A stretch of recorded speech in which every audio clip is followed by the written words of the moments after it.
Bom, então continuando a leitura do livro O Valor da Obra de Arte, sugiro até quem não assistiu o primeiro vídeo que assista, né, para que dê a continuidade ao assunto. O mercado de arte contemporânea no Brasil vive atualmente um momento bastante positivo de amadurecimento e expansão. O crescimento econômico do país, associado à qualidade da produção artística nacional, gera um solo fértil para o aumento do volume de negócios movimentado pelo setor. O surgimento de novas galerias e feiras de arte e a crescente presença de agentes da cena artística internacional no Brasil atestam tal efervescência. O crescimento do mercado vem acompanhado pela primeira vez de um movimento de profissionalização e organização setorial impulsionado pela criação em 2007 da Associação Brasileira da Arte Contemporânea, ABACT, e do Projeto Latitude, que promove a inserção das galerias no mercado internacional. E para entender tal dinâmica e constituir uma base sólida para o desenvolvimento sustentável, a pesquisa setorial busca delinear perfil, tamanho, grau de profissionalização e internacionalização das galerias de arte contemporânea do mercado primário em atividade. O mercado primário de arte contemporânea tem como foco a representação de artistas contemporâneos em atividade. O trabalho de representação envolve muito mais do que a comercialização das obras. A comercialização normalmente é consequência de uma série de outras atividades que contribuem para a construção e consolidação da carreira do artista. Entre as atividades das galerias nesse sentido estão arquivamento e documentação das obras dos artistas, financiamento e produção de obras, edição e apoio às publicações, organização de exposições individuais, participação em feiras, realização de parcerias nacionais e internacionais para posicionar o trabalho dos artistas representados, apoio ou participação em exposições institucionais, acompanhamento crítico da produção. Tais atribuições demandam tempo, recursos, equipes qualificadas e ampla rede de contatos. Envolve estratégias de médio e longo prazo e, por isso, são considerados investimento na carreira do artista.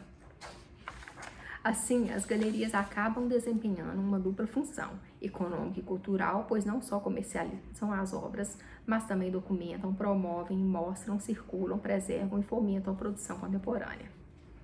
A média percentual de artistas que entram no mercado pela primeira vez é de 10,8%. Esse dado sinaliza a capacidade de as galerias lançarem comercialmente novos artistas, o que envolve certo risco, mas é fundamental para a renovação e expansão do setor. Os termos de representação são acordados entre a galeria e o artista, e o procedimento usual é a galeria manter as obras em consignação e pagar ao artista em média 50% do valor de venda.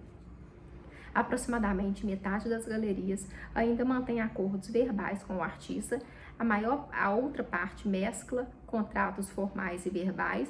Todos manifestam, contudo, o desejo de formalização e profissionalização dos procedimentos. Outra disposição observada é o estímulo à transformação do artista em empresário. Muitas galerias afirmam incentivar ou mesmo exigir que os artistas tenham empresas ou se estabeleçam como empreendedores individuais. Isso simplifica os trâmites contábeis e diminui a carga tributária. A nova realidade não diz respeito somente a artistas com carreira consolidada, cujos ateliês podem assemelhar-se a pequenas indústrias, mas também a jovens em início de carreira. Tal movimento fala da forma como o mercado vem impulsionando a profissionalização dos artistas, mas também aponta para a carreira no Brasil de um regime tributário e previdenciário específico para os profissionais de arte. E como se definem os valores de venda? Antes de mais nada, é o capital simbólico acumulado pelo artista que sustenta e alavanca o preço do mercado.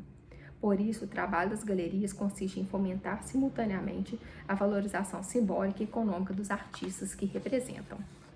O reconhecimento do valor do artista pelo sistema das artes depende também do capital simbólico de todas as instâncias envolvidas na validação da reputação das instituições onde o artista expõe, dos curadores com quem trabalha, dos críticos e dos veículos que publicam a seu respeito, dos prêmios e residências de que participa, dos colecionadores que nele investem e das galerias que o representam. Não existe fórmula para a definição do preço quando o artista entra no mercado pela primeira vez.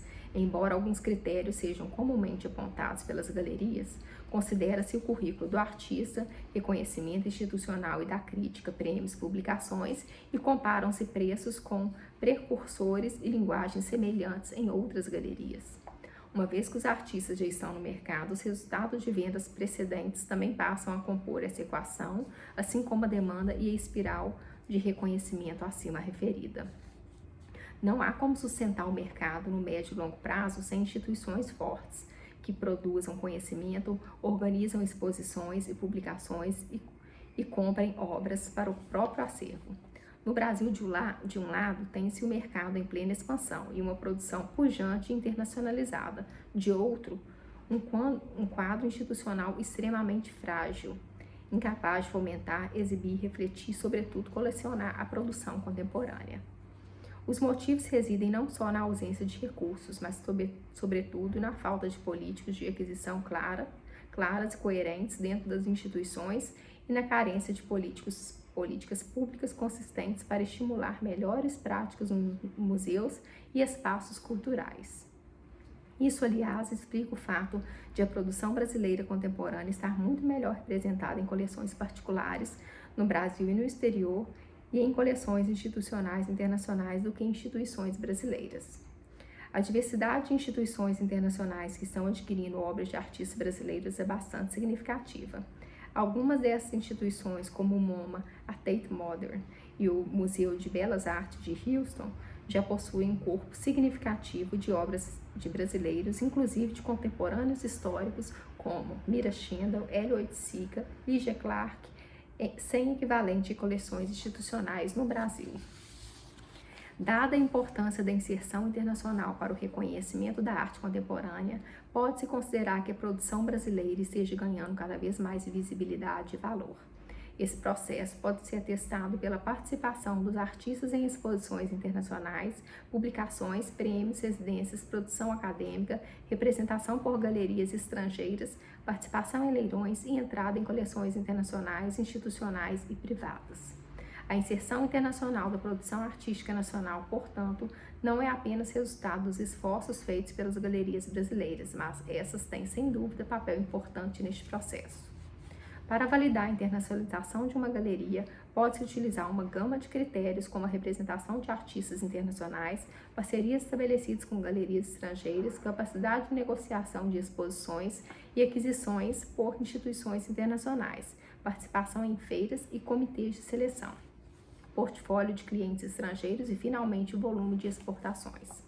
Como se nota, o nível de internacionalização não é avaliado apenas com base no volume das vendas, mas leva em conta igualmente a capacidade de articulação e circulação da galeria e de seus representados, bem como o reconhecimento e a visibilidade no plano internacional.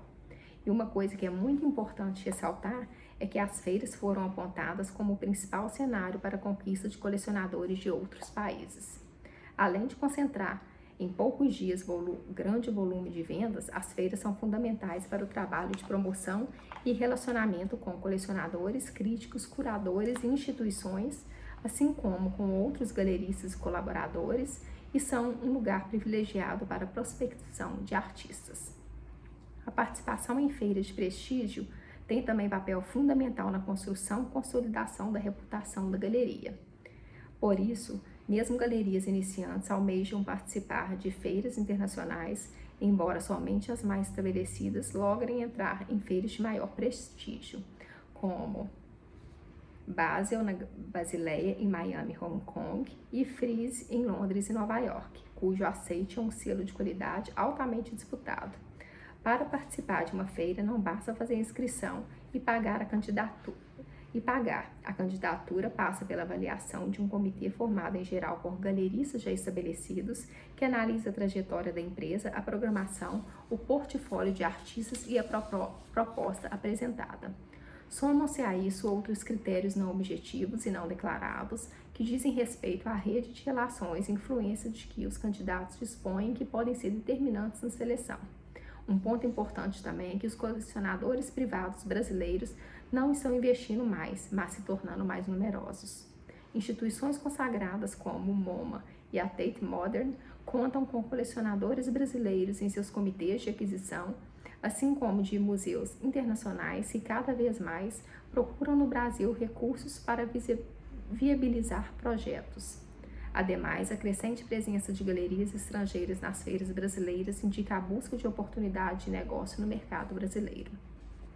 O mercado primário e o mercado secundário, por sua vez, devem ampliar e aprofundar iniciativas voltadas à organização, profissionalização e formalização do setor, a fim de garantir que o segmento continue expandindo os negócios e, ao mesmo tempo, se fomente a produção artística contemporânea no Brasil, bem como a reflexão sobre ela.